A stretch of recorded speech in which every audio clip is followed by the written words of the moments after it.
Taylor Swift never does anything quietly, especially when it comes to her romantic milestones. And as she made her presence felt in late 2025 with her new showgirl era, she slyly sprinkled wedding clues across her public appearances, crafting a narrative that's half mystery, half open diary, and never just a simple engagement story.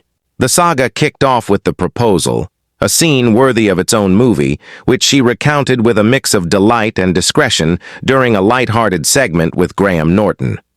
Travis didn't just kneel and ask. He orchestrated a backyard metamorphosis into a dreamy, floral hideaway, complete with secret cameras, blooming hedges, and a sprinkle of magic that left Taylor stunned.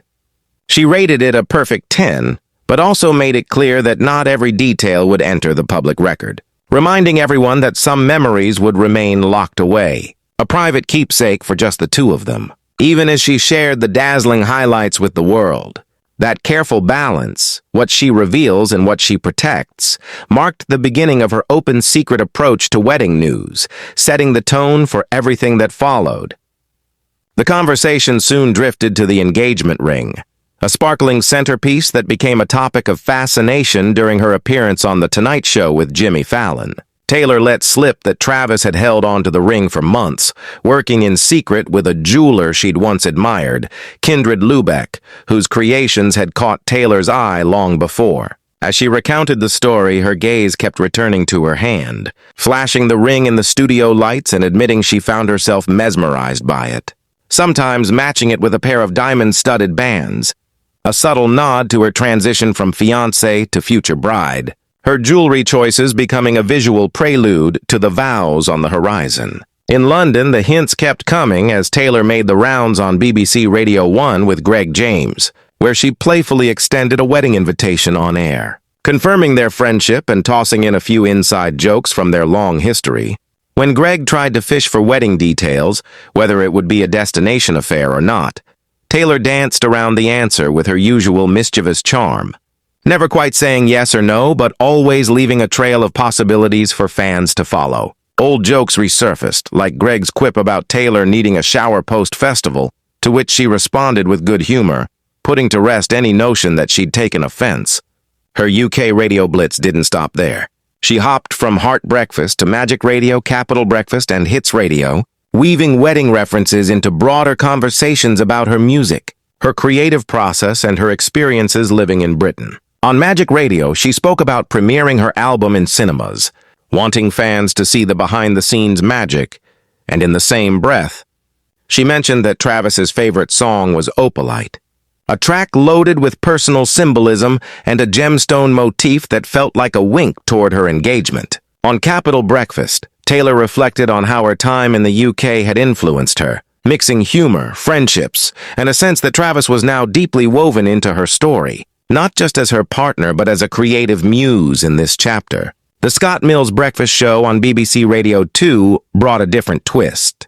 There, Taylor coolly dismissed rumors that marriage would signal the end of her career, finding the suggestion borderline insulting and making it clear that her artistic drive burned as bright as ever.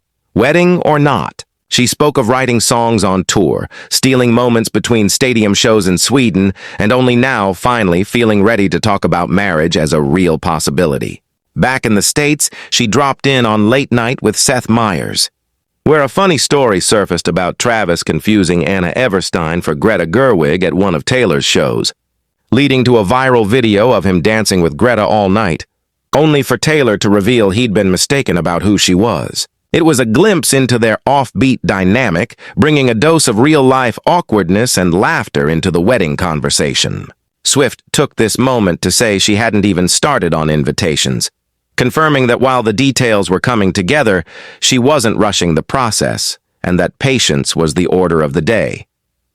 The rumor mill spun on, with old tales resurfacing about how marriage might derail her music. But Taylor countered every suggestion with cool certainty.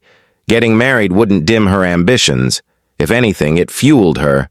Meanwhile, eagle-eyed fans noted that Taylor was often seen wearing extra bands along with her engagement ring, especially during her spot on Fallon, hinting that the wedding aesthetic was already seeping into her public persona, even before any official announcement. The Graham Norton Show delivered some of the juiciest tidbits, with Taylor delving into the magic of Travis's proposal, flashing the bespoke ring, and admitting that she wasn't a fan of small, exclusive weddings.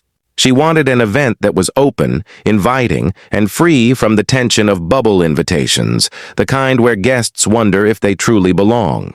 When pressed on timing, she kept it vague, promising that everyone would know when the moment arrived, and joking that album deadlines took priority over wedding planning for now. All these late-night chats and radio stops wove together a tapestry of details. The garden proposal, the thoughtfully crafted ring, the open guest list, the deliberate pace, each interview another thread in the story.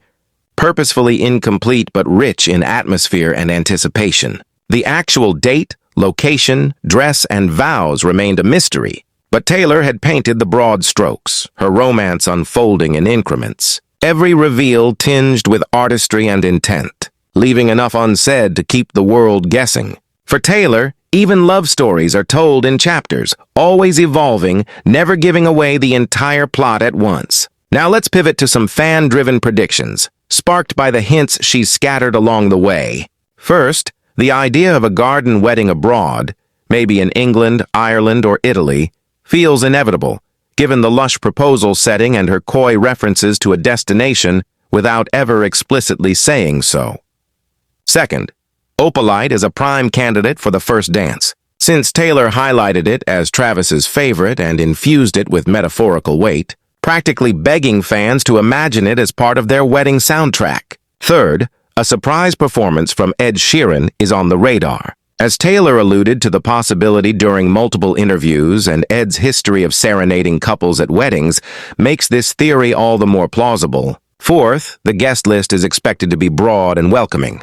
Given Taylor's stated aversion to small, exclusive gatherings and her willingness to invite radio and TV personalities like Greg James and Graham Norton, turning the event into a celebration of everyone who's played a role in her journey, not just inner-circle friends. Fifth, the ceremony itself will likely be a blend of private and public moments, with certain vows or rituals kept away from cameras, while select highlights are shared for the world to see, maintaining that signature Swift blend of intimacy and spectacle. The latest album, Life of a Showgirl, is already being dissected by listeners for lyrical clues that might foreshadow the wedding, as fans hunt for lines that echo details she's mentioned in interviews, trying to piece together the narrative as it unfolds.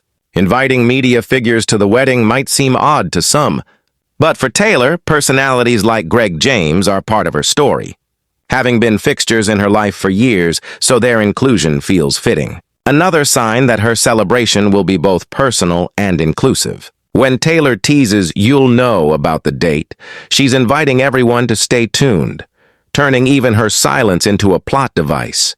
Her approach is careful, drawing the outline of her plans while keeping the emotional core shielded from view. The ring, the garden, the invitations are for public consumption, but the vows and tears are for private eyes only. She's conducting her own romantic symphony, letting anticipation build and keeping the narrative in her hands.